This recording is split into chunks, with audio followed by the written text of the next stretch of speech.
From the station working for you, this is Good Morning Indiana, streaming now. It's Thursday, January 7th, right now on Good Morning Indiana.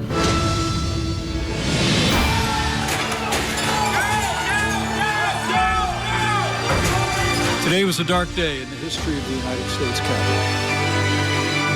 But thanks to the swift efforts of U.S. Capitol Police, federal, state, and local law enforcement, the violence was quelled. The Capitol is secured, and the people's work continues.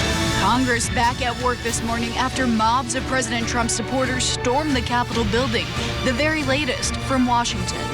The effort to get Hoosiers vaccinated against the coronavirus continues. Details on who's next in line. It's such a minor thing to do, and it means so much on the receiving end of it. And a Hancock County business owner working for good. This morning, how he's using cigars to support American troops across the globe.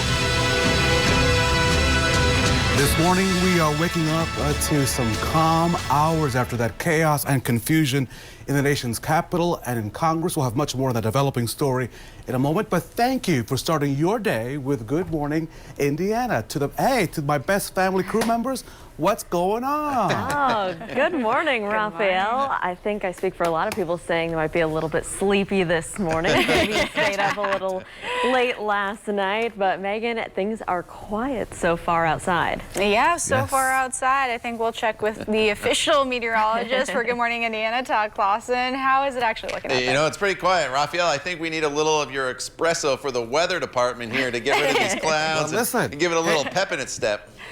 Can I correct myself? I said espresso, but it's really a lot of Folgers with a lot of water. Hey, whatever. It has caffeine in it, so let's give the caffeine to the weather department here, and we can hopefully get rid of these clouds, and eventually we will. Not today, though, as we're locked in once again with mostly cloudy skies. Temperatures here in the low to mid 30s, 32 in Bloomington, 35 is the current temperature right now in Indy. No visibility issues and patchy fog this morning, so that is good news as you take to the roadways. You can't really see it there on the Weather Now camera, but the skies are mostly cloudy, but the satellite picture confirms that. We have a storm system to our south. The snow's not too far from St. Louis, but that is going to bypass us to the south. You do not have to worry about any precipitation in the forecast for the day today. Just lots of clouds and temperatures, Lauren, that'll eventually be topping off in the mid to upper 30s. All right, Todd, thanks. And let's take a look at traffic this morning. Pretty quiet on your roads. This is our INDOT traffic camera on the east side. I-70 here, a view at Post Road, where traffic's traveling smoothly, both eastbound and westbound. Megan. Thanks, Lauren. Well, new this morning, Joe Biden will officially be the 46th president of the United States. His victory was certified by Congress shortly after 3:30 this morning. This after a chaotic day on Capitol Hill. The House and Senate rejected objections to dismiss Biden's electoral votes from states including Arizona and Pennsylvania. The confirmation process is usually ceremonial, but a riot at the Capitol by pro-Trump protesters halted action for several hours. Republicans and Democrats both blasted the protesters who attacked the Capitol. Some of the officials blamed President Trump for inciting the rioters. President Trump responding to Biden's victory roughly 2 hours ago. He appeared to finally concede while again falsely claiming there were problems with the election. Trump posted his statement on his Facebook page saying, quote, "Even though I totally disagree with the outcome of the election and the facts bear me out, nevertheless, there will be orderly transition on January 20th. And I have always said we would continue our fight to ensure that only legal votes were counted." End quote. Raphael. While the situation is very quiet at this hour on Capitol Hill this morning, January the 6th, like 9/11 and the Challenger explosion, will join the long list of days that people will remember where they were at and what they were doing. Our Mark Mullins takes a look at how 6 hours of chaos and confusion unfolded on the nation's capital. It started with a Save America rally around noon. President Trump vowing to never concede and urging hundreds of supporters to march to the Capitol. I will vote to respect the people's decision and defend our system of government. Meanwhile, Congress begins the process of certifying President-elect Biden's Electoral College victory as Vice President Pence announced he has no power to reject the results. Around 1:15, a crowd is approaching the Capitol. Dozens of Republican lawmakers continue their plan to object the results of the election. Lots of protesters are in the building. Due to an external security threat, no entry or exit is permitted at this time. Just before 2 o'clock, police tell congressional staff members to evacuate 2 buildings. At 2:20, both the House and Senate break, and the Capitol goes into lockdown as protesters make it inside the building. Everybody stay down! Get down! Entering congressional chambers and offices and clashing with police. At 3:30, reports that one woman was shot in the chaos. She later died. Think what our children watching television is thinking. Think what the rest of the world is looking at. At 4:10, President-elect Biden addresses the country live, calling for, quote, just simple decency. Half an hour later, President Trump releases a video message urging protesters to go home, a message that has been restricted by Twitter, quote, due to a risk of violence and removed from Facebook.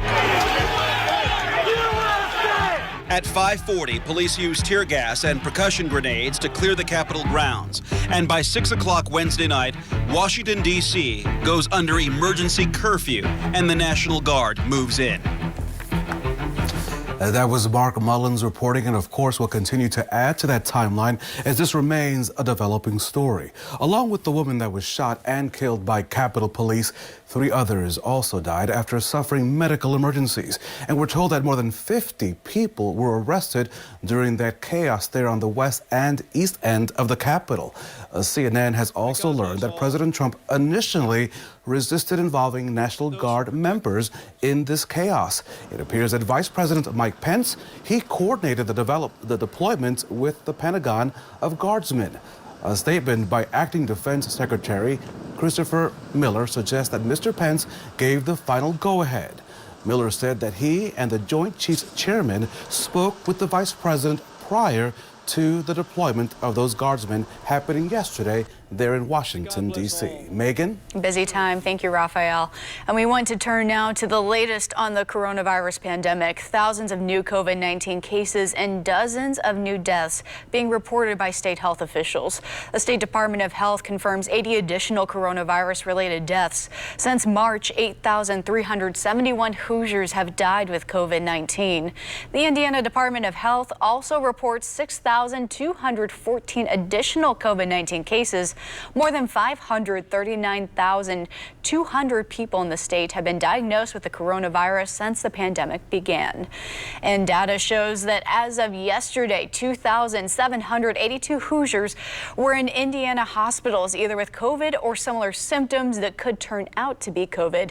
That's actually a decrease in patients from Monday, when 2,907 people were in the hospital for coronavirus-related reasons. Lauren. And Megan, here at 6:08, we are learning more about the next stages in the state's plan to get Hoosiers vaccinated. Starting tomorrow at 9 a.m., Hoosiers who are 80 and older can start signing up to receive their vaccine. And we've learned that some could even get vaccinated that same day. So to sign up, you can either call 211, which is open from 8 a.m. until 8 p.m., 7 days a week, or you can register online at ourshot.in.gov. After those 80 and older will be the Hoosiers in their 70s and those in their 60s. We vaccinate every Hoosier that's 60 and older. That's 1.5 million people. And so it'll be quite some time before we get that vaccine in order to do it. So the state is anticipating a shipment of nearly 80,000 vaccines weekly. Those doses will be available at 55 hospitals, 2 pharmacies, and 91 county health departments. They say that there will be at least 1 vaccine clinic in every county. Help your neighbors. Absolutely. Well, Lauren, healthcare workers were among the first Hoosiers to get the coronavirus vaccine. Now some of them are getting their second doses. Dr. Gabriel Boslett is one of them. He's a critical care physician at IU Health. Dr. Boslett says his second dose of the Pfizer vaccine was given to him on Monday. That's exactly 3 weeks after his first dose. He says he felt some side effects after his second shot, but he believes it's a mistake to label them as side effects. Those things I experienced yesterday, that fatigue and muscle aches, is exactly what I should experience as my body, builds up immunity to something new. I'm totally fine with it. It means it's working. IU Health says a larger rollout of a second dose of the vaccine for healthcare workers is now underway. So far, they've given out around 26,000 doses of the Pfizer vaccine, Raphael. So here's a story that'll make you smile on this Thursday. A small business owner in Hancock County is working for good from his shop in Fortville. WRTV's Kelsey Anderson joins us live this morning to explain how he's supporting troops thousands of miles away. Kelsey, good morning. Hey, good morning, Raphael. So if you or someone you know is a cigar smoker, you know the peace and tranquility that comes with taking a pause on your day and sitting down and enjoying the smell and the aroma and the taste of a premium cigar. And here at Maduro on Main, the owner, Larry Harnish, and his customers, they are working hard to give that same feeling to American heroes, no matter where they're stationed. So Larry Harnish, he's the owner of Maduro on Main, and this box sits in his humidor all year long, an invitation for his customers to buy an extra cigar or two to send to our American warriors in combat zones and high-risk areas overseas. In 2020, his customers helped to ship more than 500 cigars to the national organization Cigars for Warriors. Since their inception in 2012, they have sent more than 1 million cigars to our troops. It's such a minor thing to do, and it means so much on the receiving end of it. So there's a lot of donations, a lot of people seeking things. I get that. But if you're ever in a cigar shop, not just myself, there's a couple others around central Indiana. If you see that Cigars for Warriors donation and you got a couple extra bucks, it doesn't matter what the cigar is. It doesn't have to be a $40 cigar. It can be just a $10, $5 cigar, whatever. When they get that on that end and they get that care package from home, it's very appreciated. Now, Harnish says he ships the cigars to Cigars for Warriors every quarter, and it's in individual bags with humidor packs, so that way the cigars will stay fresh until they get to their final destination. Now, we did also learn that starting today here at Maduro on Main, they are trying to get more women into cigar, or feel more comfortable, I guess, to be able to smoke those cigars. So he's got ladies-only nights on Thursdays, so he's hoping that if you're in the Fortville area, you will stop in, buy a cigar for yourself, and maybe one for one of our American heroes. Reporting live, Kelsey Anderson, WRTV.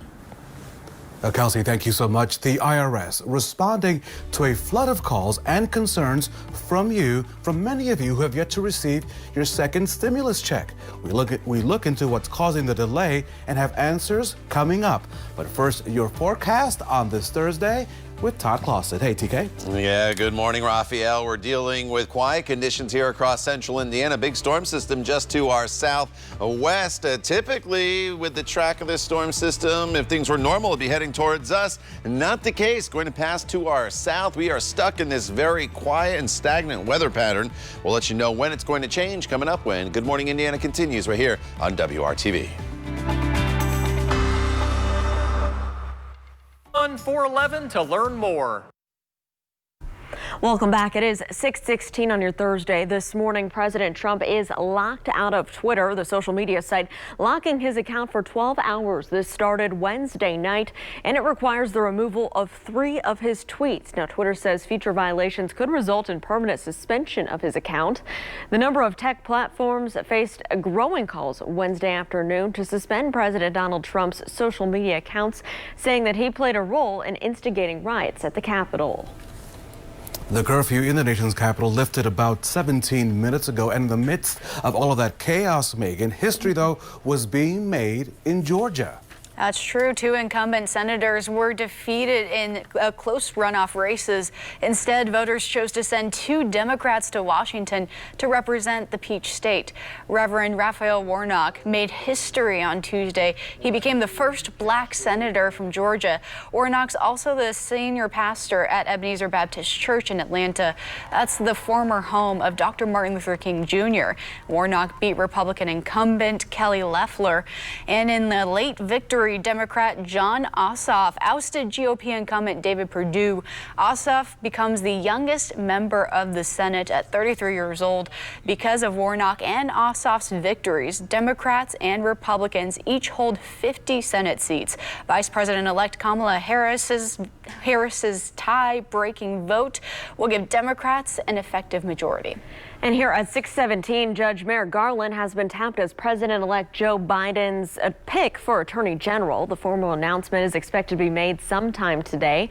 Garland currently serves as a U.S. Circuit Judge. In 2016, you may remember he was nominated to the Supreme Court by then President Obama after the death of Justice Antonin Scalia. But Republicans refused to hold a confirmation hearing for him, and when President Trump took office, his nomination expired.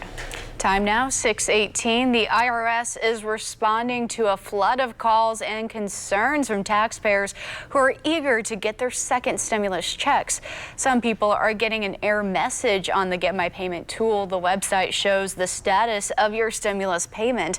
We are also hearing from some taxpayers who say they got their first stimulus check, but the website shows they will not get their second round. So here's what you need to know. If Get My Payment reflects a direct deposit date and partial account information, then your payment is direct deposited there. If the website reflects a date that your payment was mailed, it may take up to 4 weeks for you to get that money. And watch your mail carefully for a check or debit card.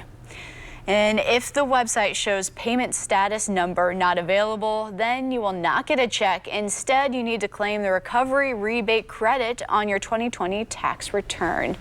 All right, let's take a look outside with Todd Clausen. Oh, Todd, those clouds are getting me. I want the sun back. I know, the sunshine just helps everything all the time. Brightens people's mood, obviously helps to warm things up as well. Unfortunately, today's another day we are stuck with the cloud cover. Can't really see it here on the Weather Now camera network because you look to the north, but what you can see is the lights off in the distance, and that shows you that there are no visibility issues here on this Thursday morning for your drive. As you walk out the door heading to work, the kids are heading off to school. They're not doing the remote learning. Temperatures not bad, honestly, for January. In fact, 35 is our average high for this time of year, and we're sitting there this morning. Now, on a typical day, we're starting at 35. You'd think you climb into the 40s, maybe even getting close to the 50s. Not going to be the case here, though, throughout the day today, as these temperatures aren't really going to go up a whole lot. They'll go down another degree or two this morning before sunrise, and then once the sun comes up, we will see these temperatures moderate pretty quickly across the area. Here's a look at your satellite picture, and you notice a few breaks in the clouds trying to get going. We saw this yesterday morning as well. What happens is once the sun comes up, those breaks in the clouds are quickly going to fill back in, and we'll be left with an overcast sky throughout the course of the daytime hours today. Now, there is a big storm system. Yesterday, the rain and snow stretched from Minneapolis to Wichita. It's actually moved south. What's happened is a stronger area of low pressure developed across Texas. It pulled that moisture to the south. Now, it looks like this is lifting to the north, and it's going to eventually impact central Indiana. What's going to happen is this area of low pressure is going to pivot, and it's going to move through Mississippi, Alabama, and then eventually up to the east coast. That will keep all the precipitation down to our south throughout the day today. 34 today in Kokomo as well as Frankfort, 35 in Anderson. Shelbyville, you're up to about 40 this afternoon. Martinsville at 39, 40 from Columbus to Seymour into the Bedford area. This evening, if you have plans, you're fine. Just mostly cloudy skies, more of the same. Temperatures into the mid-30s. You'll just need to bundle up a little bit. And then overnight tonight, temperatures down into the 20s. Now, tomorrow will start a bit of a change in the forecast. We're cloudy to start, but the clouds should start to thin a little bit Friday afternoon with temperatures a little bit cooler tomorrow. And then once we get to Saturday, the clouds will continue to decrease. It's really Sunday onward, though, that we build in a good amount of sunshine with high temperatures that will be in the mid to upper 30s. Lauren. All right, Todd, thank you. Let's take a look at traffic as you're heading out the door this Thursday morning. Here's our INDOT traffic camera to our west, I-70. A view here near High School Road where traffic's picking up both eastbound and westbound on your interstate. No crashes or delays at this hour, though, to slow you down. We'll be right back with more news, weather, and traffic just after the break. Stick around.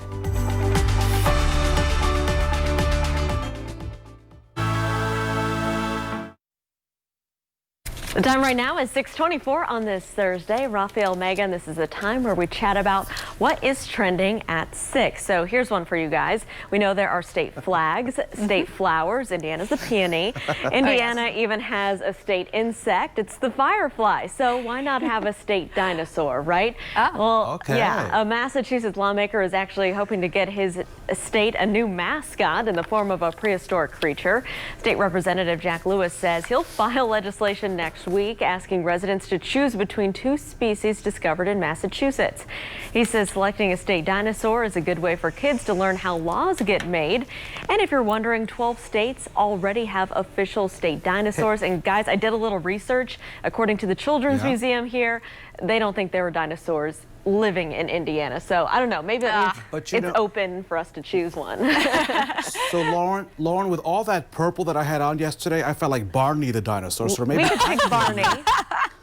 Perfect. That works. All right. Well, a mysterious rock you guys found in the UK has turned out to be a valuable Roman relic. So we're sticking with the historic theme right now. The homeowner reportedly found it in the garden. She used it as a horse mounting block for nearly a decade. Then one day noticed a laurel wreath and Greek inscription carved into its face. An archaeologist dated it back to the 2nd century. Researchers say artifacts like this came to England in the 18th and 19th centuries. That's when aristocrats would tour Europe. But how it ended up in a nondescript garden is still a mystery. The stone is being sold next month with a pre-sale estimate of up to $20,000. Wow. I'm going to take a look at my garden. So listen, yeah, do that. I'm going to buy you a garden, and I'm going to take you all on a trip because I have the story of the morning. You still have a chance to win nearly $500 million with a B dollars. No one won last night's Powerball, which is now estimated at $470 million. The next drawing is now scheduled for Saturday, and if that's not enough cash for you, the Mega Millions jackpot is now up to an estimated $490 million. The cash out option, by the way, is $372.3 million. It could be the 8th largest jackpot in Mega Millions history, and it's up for grabs in tomorrow's drawing. Of course, when we talk about lotteries, always play responsibly, but Todd Clausen, with my share, I'm going to pay you to take the entire team on a globe-trotting trip, since you are our official Good Morning Indiana tour traveler world guy. All right, if you're funding it, I'll plan it. So we got a deal there, Raphael. We'll come up with a great itinerary. We just got to find some people to work for us.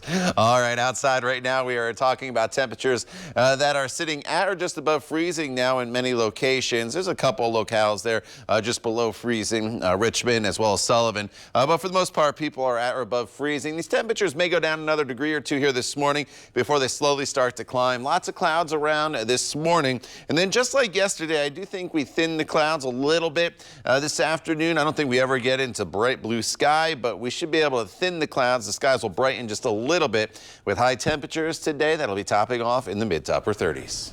Thank you, Todd. Well, many Hoosiers and Americans across the country are growing frustrated about stimulus checks that are not showing up.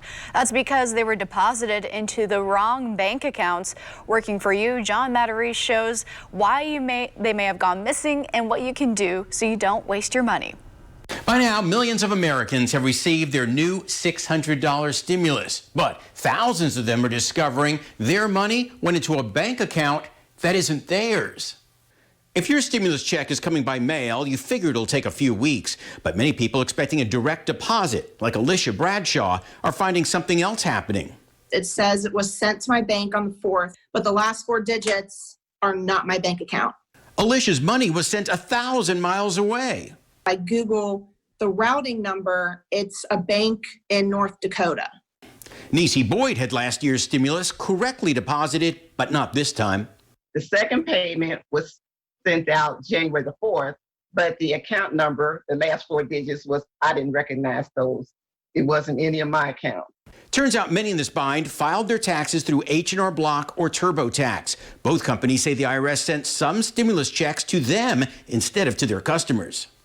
Now, the good news is that if you're in this situation, you should not have to wait 3 or 4 weeks or longer for the mailman to bring you a check. Tax preparers say they're aware of what happened, and they're now moving money into customer accounts over the next few days. H&R Block has issued a statement saying, don't worry, we're sending the money by direct deposit, check, or Emerald card. And TurboTax says for those who don't receive the payment for some reason, it can be claimed by filing a tax return. But that doesn't soothe taxpayers like Kyle Gullman, who needs that $600. That's very frustrating. We had to get some help to have our furnace replaced, and we're relying on that for us to get back to whole. So.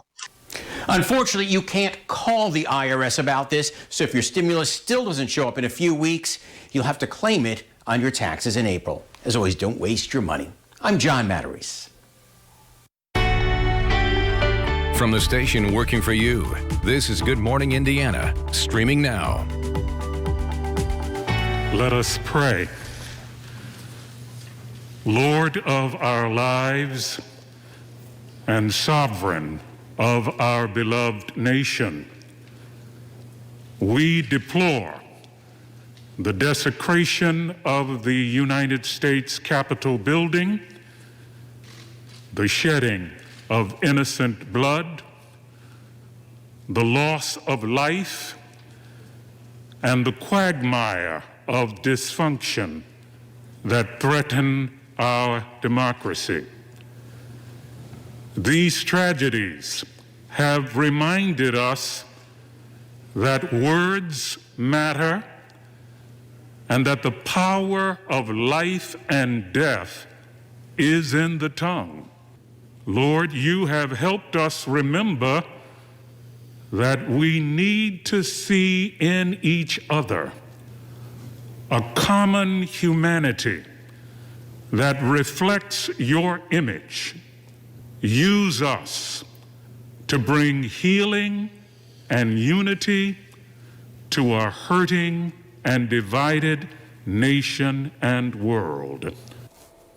A prayer with purpose on this Thursday, a new dawn after a day of despair and destruction in the nation's capital. A call for peace as the country moves towards an orderly transfer of power as Joe Biden is certified to be the next president of the United States in 13 days. Of course, January the 6th, a day that we will not forget, but on this Thursday, we are focused on all the things happening on this 7th day of January. Good morning from all of us here on Good Morning Indiana. Raphael, good morning to you. Yeah, a lot of things happened while people were sleeping overnight, so we have all of that broken down for you in just a minute. But Megan, first we got to talk about what today's going to be like as people head outside. Oh yeah, and I definitely have chills from that prayer and chills from the cold outside. Todd, man, oh man, those clouds aren't leaving us alone. You know, the clouds are the problem here, and they've been the problem the past few days as they're just kind of locked in here across central Indiana. We have no major storm systems impacting us here directly that is going to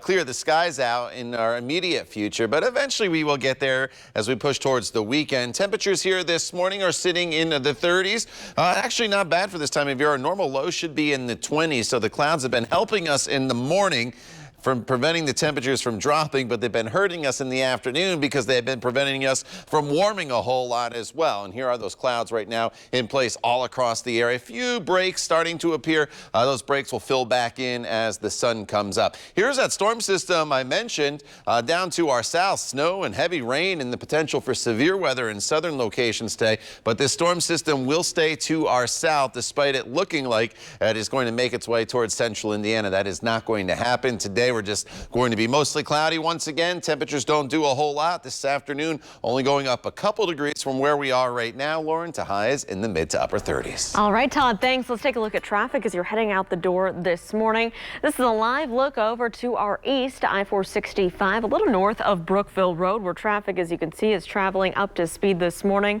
Just be aware we do have some road construction along Brookville Road between I-465 and also 600 West, so just be on the lookout for that if you're traveling through that area on the east side this morning. We're going to keep a close eye on your roads throughout your Thursday, let you know if there are any trouble spots to avoid. But right now, Raphael, things are pretty quiet. Quiet here, also quiet in the nation's capital as that curfew has now been lifted about for 34 minutes now. And new overnight, Congress certifying the results of the Electoral College. Here's what happened. The votes for President of the United States are as follows. Joseph R. Biden, Jr. of the state of Delaware has received 306 votes. Donald J. Trump of the state of Florida has received 232 votes. Former Vice President Joe Biden's victory certified by Congress. This happening just after 3:30 this morning. While many of you were still asleep, the House and Senate rejected objections to dismiss Biden's electoral votes from the states, including Arizona and Pennsylvania. President-elect Biden and Vice President-elect Kamala Harris will take office on Wednesday, January the 20th at noon. Lauren? And Raphael, just hours before that, the counting of the Electoral College votes, it took a dramatic and deadly turn inside of the Capitol chambers on Wednesday. Protesters forcing their way into the U.S. Capitol in support of President Donald Trump. They broke the glass. Everybody stay down. Get down. Members of Congress trapped inside congressional chambers demanding President Trump to call for an end to the violence. Meanwhile, President-elect Joe Biden with strong words for the outgoing president. It's not protest, it's insurrection. The world's watching, like so many other Americans. Following the violence, even some of the president's most loyal supporters breaking their ties. All I can say is count me out. Enough is enough. I've tried to be helpful. Sources inside the Republican Party say members of the president's own cabinet discussing invoking the 25th Amendment to remove him from office. However, the amendment can only be used if Vice President Mike Pence and a majority of the cabinet agree. And we can tell you this morning that 4 people died in this violence here at the Capitol. A woman was shot and killed while climbing through a broken window. Law enforcement says the gun was fired by a Capitol police officer. 3 other people died after suffering from medical emergencies, Megan. Lauren, Wednesday was the first time the Capitol was breached since the War of 1812. That's when the British burned the building, and now many Americans are left trying to make sense of what happened. A history professor at IUPUI says what happened on Wednesday was unprecedented. We've never had a sitting president who simply denied the validity of an election that he lost in a landslide. We have never had a president who for 4.5 years, has been laying the groundwork for this sort of circus of lies and falsehoods. And we've never, this is the thing to emphasize, had a sitting president incite a mob to attack the Capitol building. The professor says it's important to make the distinction between what happened yesterday and other protests that were focused on social issues. Civil rights, to the Vietnam War, to someone like Nixon or Reagan or, even Clinton. There was a point to them. There were sort of social ideas contained in them. The idea here is just to undermine the institution of government that allows things to function. Good morning, America. We'll have much more on the riots at the Capitol coming up in about 20 minutes. Raphael. And that's right here on WRTV. A Hancock County man using his small business to help troops across the world. Coming up on Good Morning Indiana, how he's providing peace and relaxation to our American heroes. You're watching WRTV. 21 Ram 1500. Welcome back. It is 6:40. A small business owner out in Hancock County is working for good at his cigar shop located in Fortville. WRTV's own Kelsey Anderson is joining us live this morning to explain how he's supporting troops from thousands of miles away. Kelsey, good morning. Hey, good morning, Lauren. Well, if you can't tell by the sound of the train, we are on Main Street in Fortville, where Maduro and Main has been in business for just about 3 years. They're coming up on, and each week, owner Larry Harnish, or each month, he sells hundreds of cigars to his customers, offering them peace and tranquility. And his customers, in return, are hoping to give that same feeling to our American heroes, no matter where they're stationed. So my total this year will be 518 cigars. Larry Harnish owns Maduro on Main, and throughout the year, he and his customers fill this box with cigars that will eventually be sent around the world to our troops. I've got a father-in-law who was a World War II veteran. My father served. I got a brother-in-law who served. So I thought, okay, this is a neat thing to do. He does this through the national program Cigars for Warriors.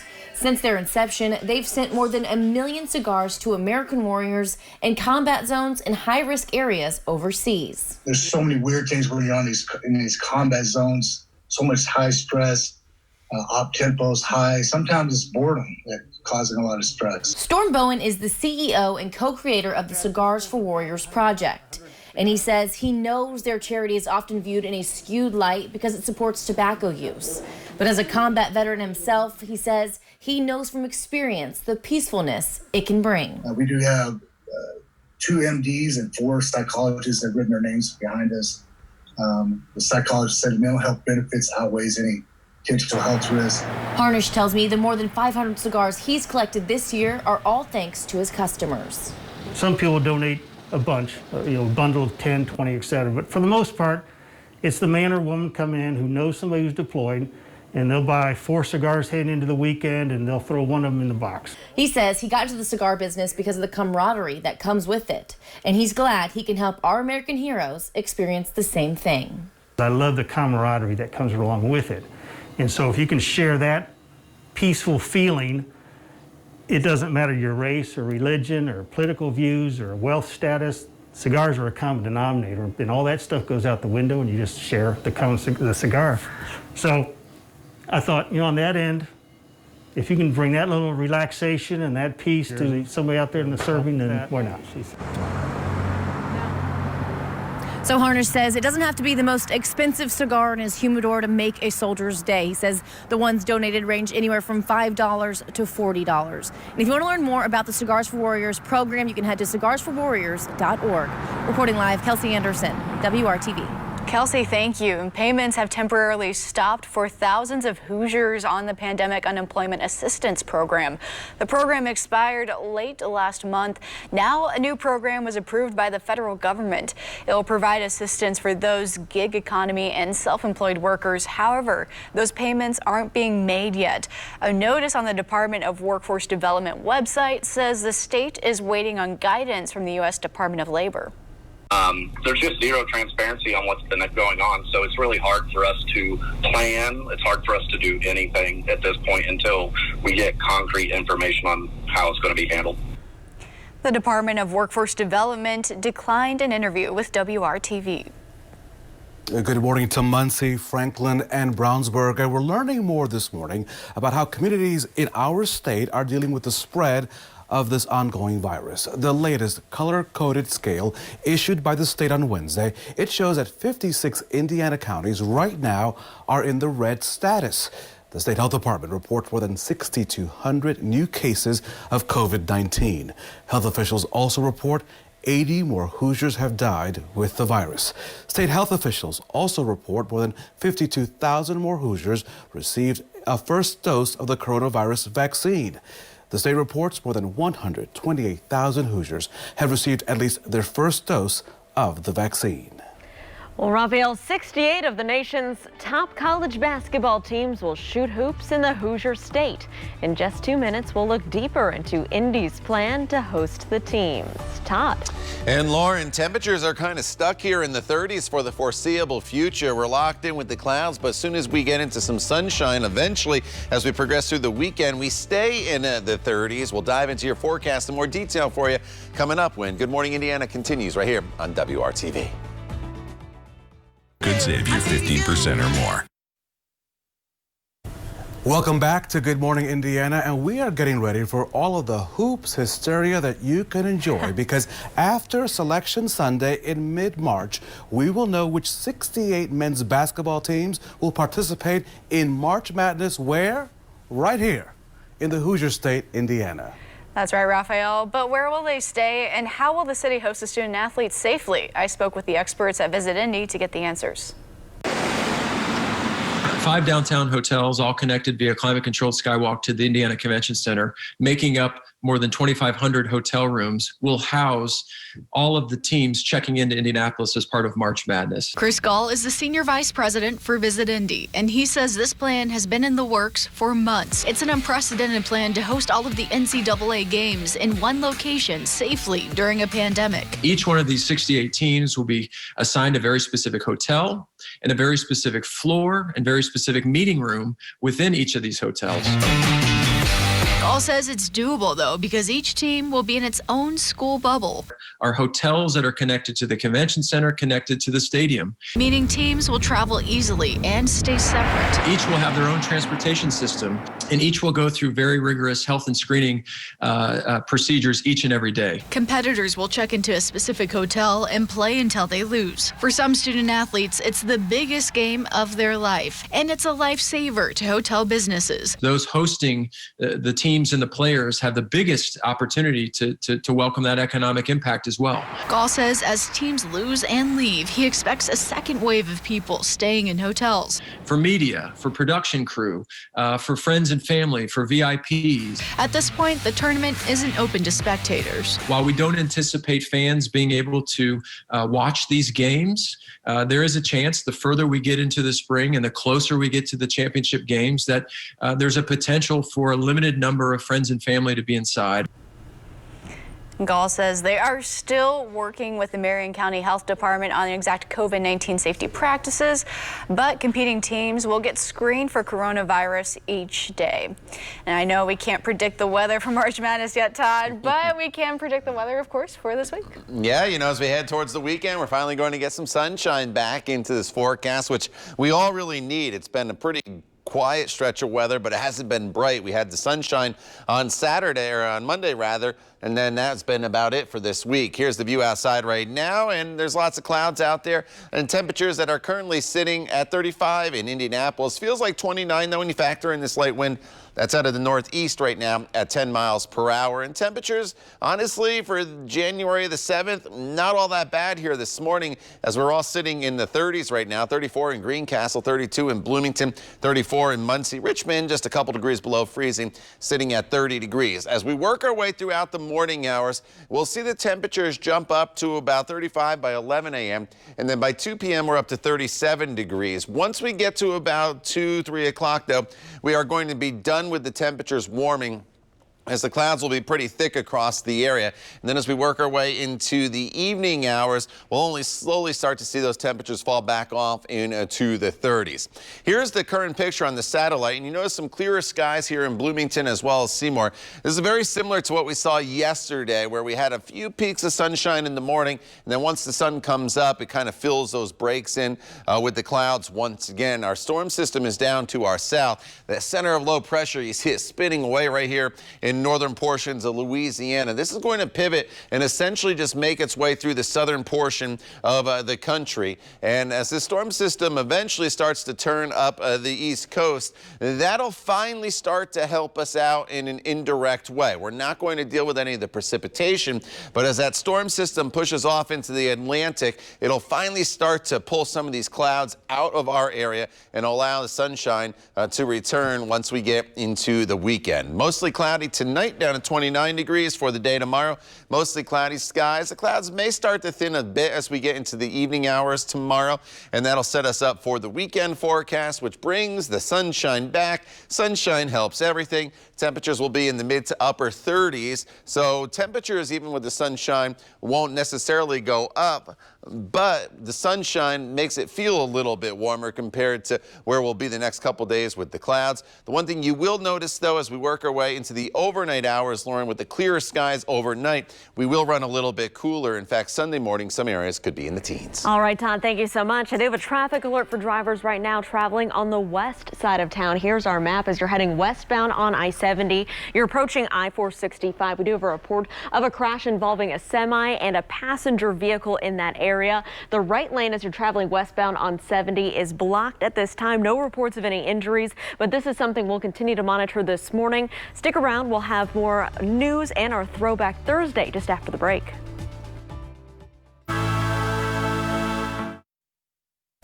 Welcome back. It's 6:55 on Good Morning Indiana. It's time now to open up the vault for Throwback Thursday. That's right. So, Megan, this morning we're talking about one of Raphael's favorite things to do in the whole world. Of course, working out, Raphael. Yeah, okay, here we go. So let me take you back to a time before you guys may have been around. I'm talking about 1981.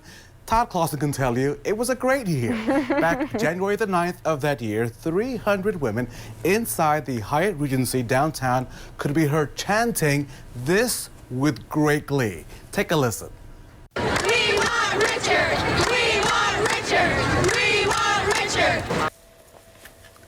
This was not a political convention, as you can imagine. They were not talking about the late Senator Richard Lugar, but rather Richard Simmons. The fitness guru was in town to promote his new book that year, Never Say Diet. Love that title.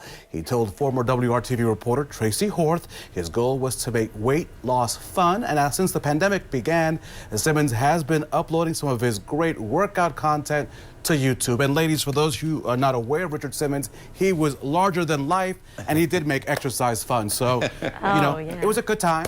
Good time. I'm sure Raphael did a few of those stretches and things back in the day.